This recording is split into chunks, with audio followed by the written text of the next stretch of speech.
Alright everyone, welcome back again to some more of Requiem for Innocence. I want to thank you guys for all the love and support you continue to show this series. It always means a lot, so thank you very much. I feel like we're finally getting close to the end of this little prequel sequel of sorts, because we already reached the point where we had Morgana caught, and now it's just about pretty much the point where Mikhail came in and pretty much rectified everything. But I don't know if that's going to happen from their point of view though, or it just might, who knows. But we're getting there, guys, so if anything, hope you all continue to enjoy watching, and let's keep it going. Alright guys, and we are back. Does that mean you used to? I'd love to hear about them, if you don't mind. They're all long dead. 4 years ago, something unpleasant occurred, and as a result of that, I was forced to part ways with the people who taught me that humans have the capability for kindness. Oh, I'm sorry. Well then, if your sister's condition worsens again, come see me. Farewell. Hey! Oh, skipped it already. I hit config. Backlog, here we go. Maybe we could walk a little slower next time so we have more time to talk. I want to get to know you better. I'll consider it. Oh, alright. So long. Bye. See you soon. I was conscious of how cold and distant I was being toward him, but I had no interest in changing anything. Not that I even knew how to anymore. I'd never known particularly well how to choose the right words, the proper way to act in various circumstances. But what little knowledge I had possessed, I had long since lost. I assumed after the things I had said to him, Mel would never ask me on another walk again. But I was wrong. He did the very next time he came for the medicine, and every time after that as well. Hey, so I was thinking, I bet you'd make a really good singer if you wanted. A singer? Yeah. You've got this really pretty voice. I think it'd be nice if you tried using it to sing. I'm sorry, it's not my place to tell you what to do. You hardly talk. Why would I think you'd want to sing? I'm glad we're on the same page. Never again. Sorry about that, really. Anyway, I wonder who first came up with the idea to sing. You can brighten someone's day or sour their mood with just the sound of your voice. Kinda amazing, don't you think? It's almost like magic. Oh, and there are battle songs too, for getting soldiers fired up for combat. Battle? Now there's a word I never expected to hear from you. I mean, I am a guy. I admire anyone who has the strength to go to battle. I could never, ever do it myself though. The sight of blood makes me sick, and I barely know which end of a sword you're supposed to grab. You're a noble, aren't you? What need do you have for knowing how to use a sword? That's what I used to think too. But now I think I should have gotten training. I may not have been a soldier, but I needed to be strong. I could have avoided so much if I was. And Nelly wouldn't have to live in a rundown shack in the middle of nowhere. As I recall, he said once that he was forced from his house after a dispute over who the rightful heir was. High society sounds like an endless fun. I'm sorry, I'm sure you don't care about any of this. No, you're fine. I'm the one who asked. Thanks. I want you to know, I really do appreciate it. It's nice to just be able to talk about this stuff to someone. You are naturally sociable. I'm sure you could find plenty of other people willing to listen. I don't get into town much, not even to run errands, so I'm still kind of an outsider. You're my only friend right now. I hope that wasn't too presumptuous of me. Call me whatever you like. Oh, thank goodness. We should do this more often, really. Talk more, get to know each other better, become better friends. To what end? No end, just, having friends is better than being alone. That's all. I see. I'll be heading back in now. See you again. Yeah. See you soon, Morgana. Little by little, his words were getting closer to reaching the old me. Not enough to provoke an actual response, of course. But that wasn't his fault. I had locked myself up too deeply. I no longer knew how to express emotions, most especially those that resulted from human warmth. However, I had regained enough of something to feel a sort of nostalgia in my interactions with Mel, and I thought perhaps with enough time, I could go back to who I had been 4 years prior. But shortly thereafter, he threw all that into the wind with a single utterance. I'll take anything at this point to make her better. I'll even take a miracle if I can get one. He appeared exhausted that day, much more than usual. His sister's condition had begun to worsen again. That one muttered word set off a spark in my mind. It sent me back in time, well beyond when I was taught humanity 4 years ago, to my very origin. I was the daughter of God. My blood had healing properties. And the instant I remembered that, there was only one course of action I could take. Without a moment's hesitation, I informed him that miracles did exist, that I had been born a saint, and that my blood had miraculous powers. That after leaving the village of my birth, my power had only ever been misused. First by the Lord, for his sick banquets, then by me, for letting it lay idle so long. Now was the time for me to correct that. He was a kind-hearted young man who loved his sister, who deserved this blessing more than them. I told him everything. At first, he was surprised, but never once did he accuse me of lying. He listened carefully and intently, taking in every word. And when I was finished, he said he believed me. He said he would entrust his sister's care to me.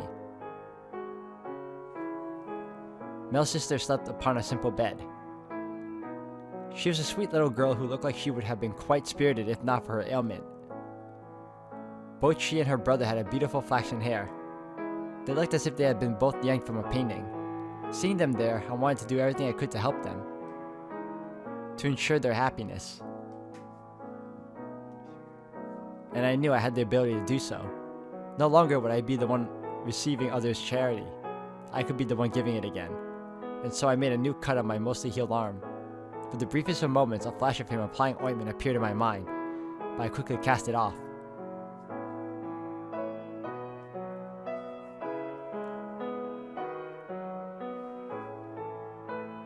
The flaxen-haired girl showed signs of recovering as a result of my miracle. The boy came to my cottage, overjoyed, to thank me. I was extremely proud of myself. I felt like for once I had actually saved someone's life. I had finally been able to use my gift to help someone truly good. After the miracle, though, he stopped referring to me as his friend. Understandably so. No one could think of themselves as equals with someone who performed miracles. Awe, fear, reverence, they were all feelings that came from the same place. An inability to think of me as a human who experienced the world the same way he did. He saw me as abnormal. I had always been fine with that. It was how it was supposed to be. Being different was what I always wanted, and in some way, it was what had kept me going. So seeing him put more and more distance between us shouldn't have bothered me in the slightest. But I continued to offer his sister my blood, no matter how distant he grew. Eventually, he stopped inviting me on walks. But that didn't matter. I would serve my duty and perform miracles regardless. He would simply knock on my cottage door and say, my sister's fallen ill again.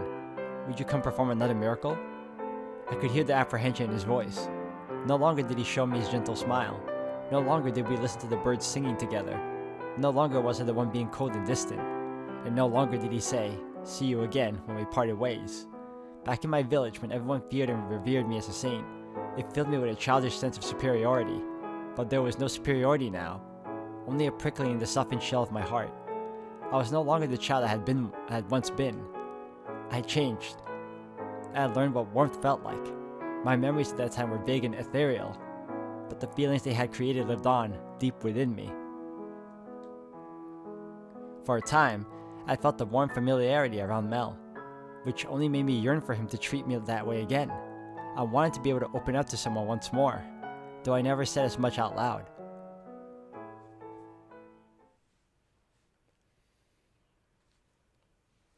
Gloomy day after gloomy day passed, and then I received a new visitor. I asked them their business from behind the door, but they hesitated for a few moments before responding. My instinct told me that whoever it wasn't the noble boy. So I waited, perplexed and slightly on edge, for them to say something. And when they finally did, I was left aghast at what I heard. "Are you the witch with the miracle blood?"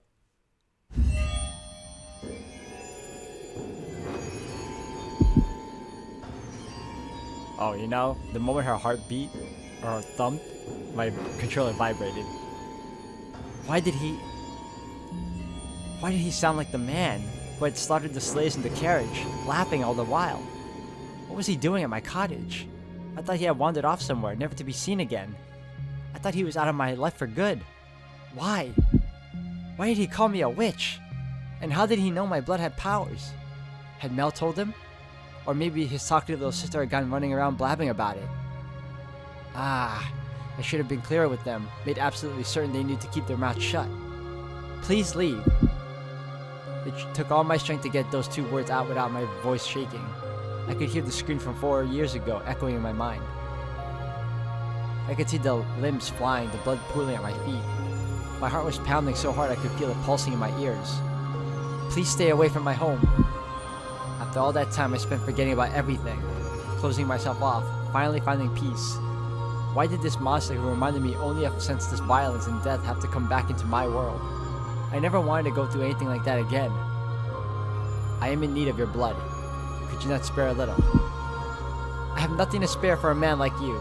My blood is only for the sick and needy, so please go away. Stay away from me, I'm begging you. Get away from this place. You're a murderer.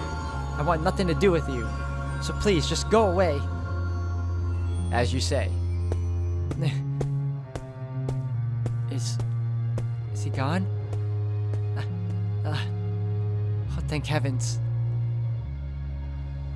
My eyes feel like they're burning. No, Morgana, you have to be strong. You cannot let this get to you. Be strong. You have nothing to fear. Nothing to fear.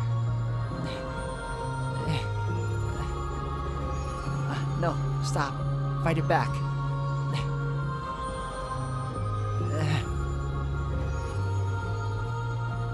I feel bad. She's about to break down and cry because she's so alone.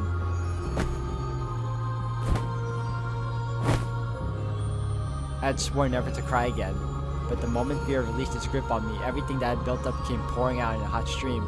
Tears soaked my face. I wiped and still my hands came back wet. With each passing second, I felt myself reverting into an ordinary helpless little girl.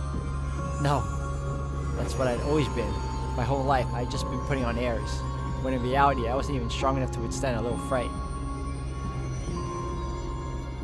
Even with the horrid man gone, I couldn't rest easy. I couldn't be sure if he was gone for good. Maybe he was just waiting for a more opportune moment to target me again. The following day, I took a brief walk with the noble boy. I couldn't bring myself to talk to him about what had happened. With how much distance he was keeping between us, I doubt he would be willing to do anything to help. For 3 days and 3 nights, I shook in terror, thinking, considering, speculating, wondering, hardly getting a wink of sleep. I was too anxious to sit still, so I paced in circles around the chair by the fireplace. It's too soon to be sure I'm safe. Can't go outside unless I absolutely must. Not even just to get water from the lake. He could be waiting in the shadows to take my life. I'm not safe here anymore. I shouldn't have said anything about my powers. They've only ever brought me trouble. I should probably find somewhere else to live. But where? How far could I even get on my own? He could be out there, waiting for me to open the door. I would need help. Don't be a fool. No one's gonna help me. The boy barely even wants to talk to me anymore. All I wanted was a quiet life. Is it him? Did he return? Calm yourself. He knocks harder than that. It's not him. Who's there? It's me. His sister needs more of my blood? I'm not here about Nellie today. I'm sorry for being so distant lately. What? I want to talk things over. He's finally reconsidered. If he can, If he can treat me like a friend again, then maybe I could ask him. I want to talk to you too. Oh no. I opened the door without a second thought. I let my guard drop, because in my mind, the flaxen-haired boy briefly took the place of the slave man from the brothel. The man who had saved me from the terrible lord offered me his hand, guided me into the light, and here he was again to set me free, to take me away from this place, take me somewhere new. He had pulled me out of the darkest depths of despair, and here he was again, ready to offer me his hand, a glimmer of hope to cast away the shadows. So I reached out to take it. And my arm went tumbling to the ground, my hope following not far behind.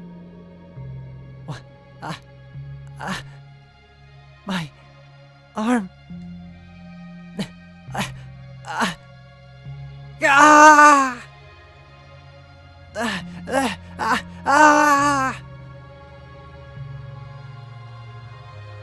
Oh my gosh, look at this. Take it. That's your share. Should last you long enough. Can you imagine that's all going through her head right now as her arm got cut off? Nothing personal. I just need your blood. Without it, she'll lose her church. She needs the money. I needed some way of getting enough money to keep her church running. So the Lord made me an offer. The Lord? Why him? Again? If I brought him the witch with the miracle blood, he would finance a whole new church for her. So don't take it personally. You get to be the sacrifice. To keep her church from collapsing. To keep her world from collapsing. So don't take it personally, witch. Cheers, the saint's blood and good fortune to all. You're a damn witch wearing a saint's skin.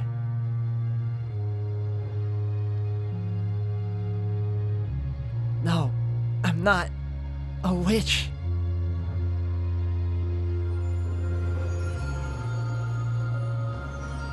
Okay, this is gonna take a while. After cutting off my left arm, the strange-looking man stuffed me in a sack and tied me up and threw me over his shoulder and carried me away somewhere, and while he was walking, he muttered at me over his shoulder, explaining where we were going. Apparently a new church run by someone called the Saintess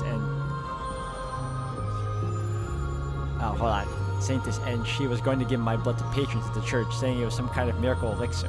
But what was this nameless nun doing calling herself a saintess when I was the real saint, and why did I have to be the witch sacrificed for her sake? It didn't make any sense. And most of all, why was the Lord involved? Why did the vicious, cruel, horrible, miserable man have to come back into my life? Why couldn't he just leave me alone? Was that really so hard? Why? He already had his way with me. He had his terrible banquets, his blood sappets already. What did he need with more of my blood? Hadn't he already had enough? Did he find out he had real power since he decided to come back from Mord? Was that it? He could have just called me the Saintess instead of her. He didn't have to make me into a witch. Oh, it's just because of my face, isn't it? He wanted a pretty face to put on his brand new church, not an ugly scarred face like mine. But that's all. She's just pretty. I can perform miracles, but I'm here with my arm cut off and stuffed in a bag. Even slaves are treated better than this. All I wanted was a quiet life, but I have this power, so I just wanted to use it to help. That's all. Oh, Father, your trials are too great. I cannot bear it any. I wasn't born to spend my whole life suffering.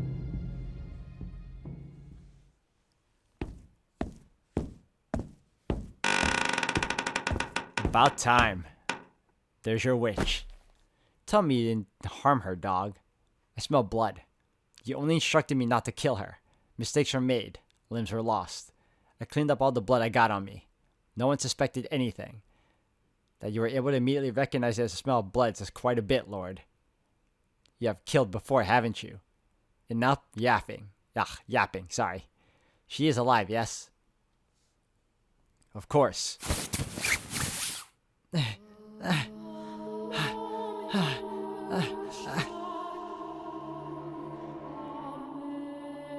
Also, she can't see them because her vision is blurred.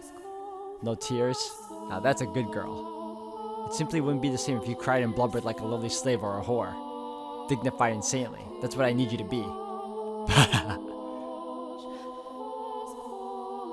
Welcome, witch. You'll be grieving your blood. You'll be grieving. You'll be giving your blood to all my people now, not only me.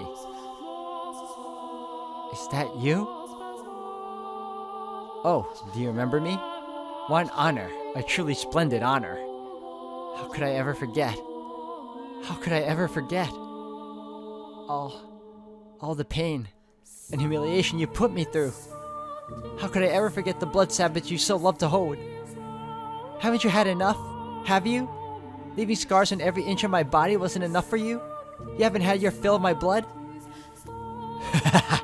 I'm thrilled to know the great saint remembers the lavish parties I threw for her. Ah, so she's seeing the actual Lord in her eyes because of, I guess, all the panic and all the trauma, especially with the trauma of having lost a limb. I take it they left quite an impression then. You're the man who bound me, cut me up, called me a witch, and then tried to kill me. I haven't forgotten you even for a moment. That's splendid to hear. I'm sure you tried so very hard to cast my memory aside, but you never could you? And you know what that means? The scars I left all over you run deeper than anything else you've ever experienced. Look at that face, so twisted and hideous. I bet you loathe me. That you'll never be able to forgive me. I don't care how much my father preaches forgiveness, that's the one thing you'll never get from me. I despise you with all my soul. I revile you with every fiber of my being. For every scar you gave me, I give you a lifetime of hatred. Never, you will never have my forgiveness. This man, the Lord, he destroyed me, mind and body. This man ruined my life. I see. So I'm the one who ruined your life. But why should that concern me? Your words are as insignificant as the chirps of a dying robin. Scream and shout until your throat goes sore. It doesn't change anything. We lock the witch up and proceed as planned. Wow, that's all she heard. She heard the negative part. Oh, Father, God of heaven and earth, my life has become nothing, shattered and empty.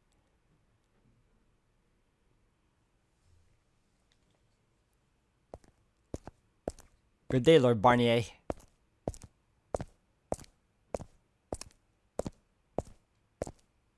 Not hungry. I need some time to rest, so don't bother me. Yes, sir. And make sure everyone knows they are to stay away from my room. By your command, my lord.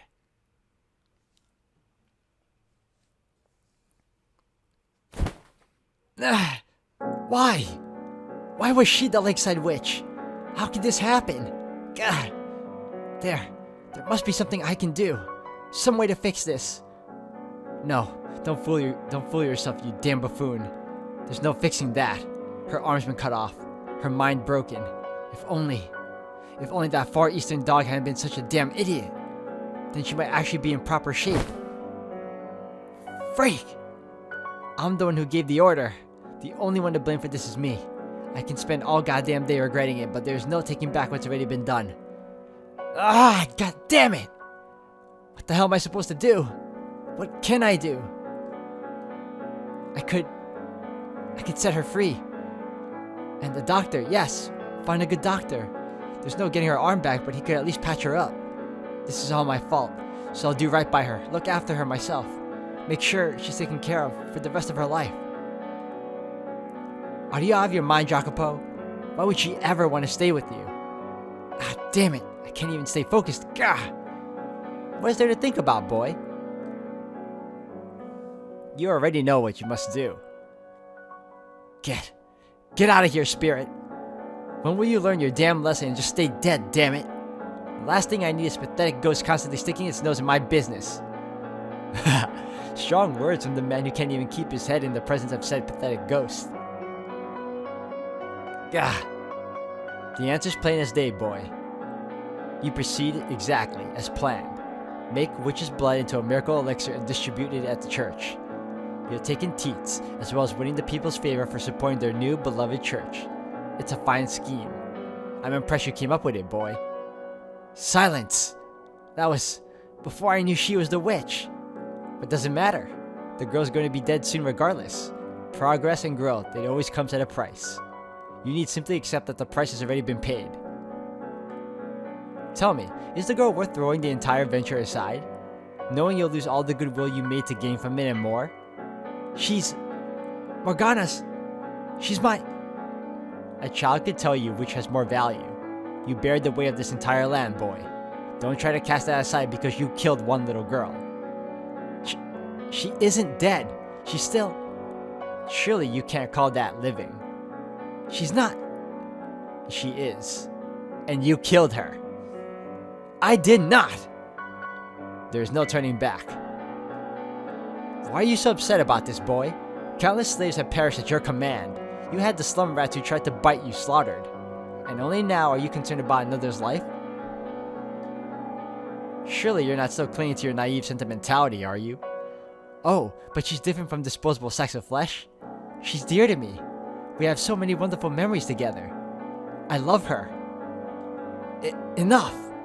You've come too far to step down from the throne. No matter how much you may have cared for the girl before, it's out of the question now. You cannot have her. When a nobleman marries, it's for political purposes. Be it connections, resources, appearances, always something to gain. Taking a nameless peasant girl will make you a laughingstock of the land.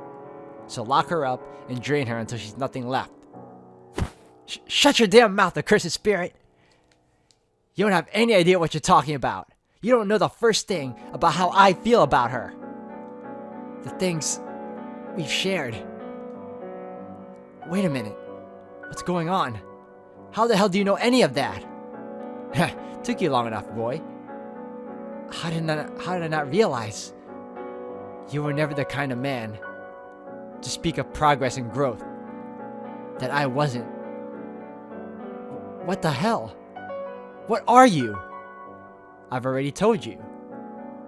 I am the curse known as the Lord of the Land. Or if you need me to put it in simple terms for your simple mind, I am your sickness.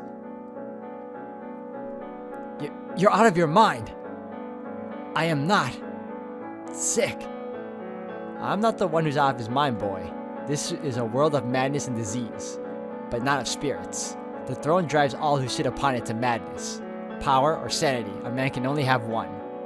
And all the faster will his grasp on his mind slip when he has no one at his side to shield him from his enemies. I am not Jean-Francois Barnier, and there is no way for you to banish this spirit.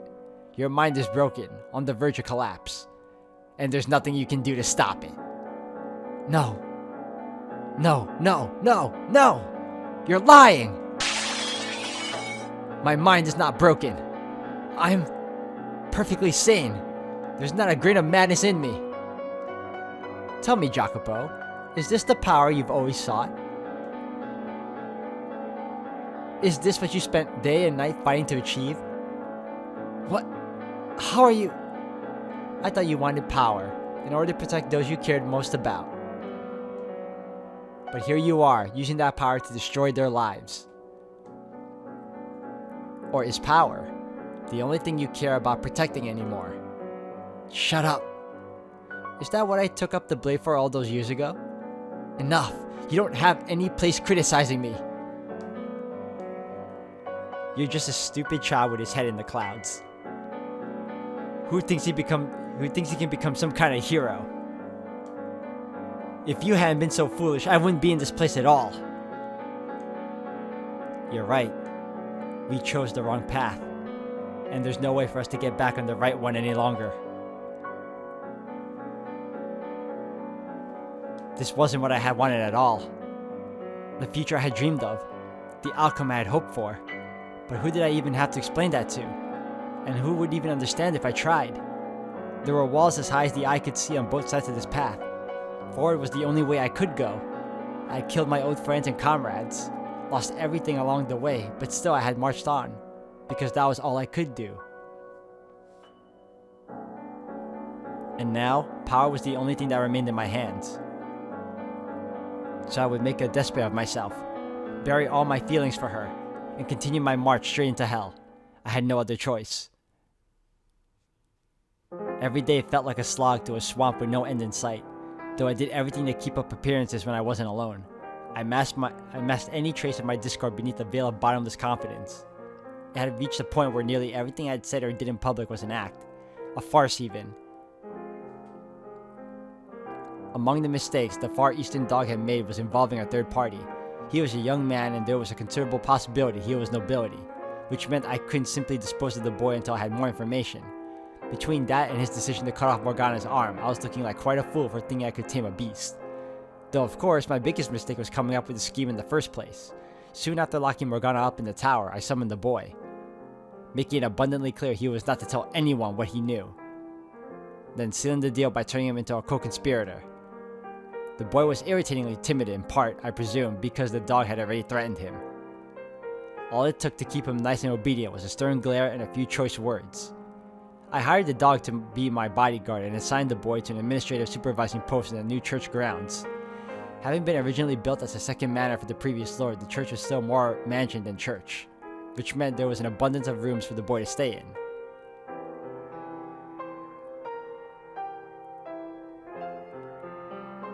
I then summoned the saintess there to serve as the face of the church. Alright guys, I'm gonna have to end the video here for today. Thank you all for watching. Well, we finally made it to the point where Morgana was caught again, and of course reliving the loss of her arm, and it's always painful to reread that point, and I'm curious to see how their point of views not clash but follow through, considering we saw everything from Mikkel's side of things. So I want to see if they even get that far with how Jacopo saw things through when he gets the revelation to set Morgana free finally. So if anything else guys, we'll continue on in the next one. Thank you all for watching.